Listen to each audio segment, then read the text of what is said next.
Hey guys, I'm here in Canada, and let's do a bonus lesson. How do you say Canada? How do you say Canadians? Canada. 加拿大. Literally sounds like Canada. Imagine if you pronounce Canada with a J. 加拿大.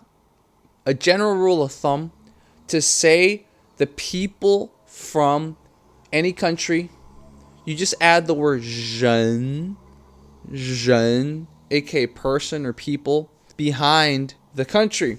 So, Canucks, Canadians, 加拿大人, 加拿大人.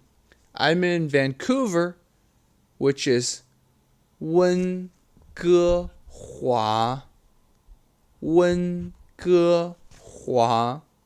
Here's the funny thing, right? American names for locations are not direct translations because America has had a longer history with China. For example, America, United States of America, 美国, aka beautiful country. That's the direct name for America. 美国, beautiful country. So, knowing the rule we said before, how do you say Americans? 美国人. Now, China, 中国, which literally means Middle Kingdom. I'll give you one bonus one. San Francisco, 旧金山.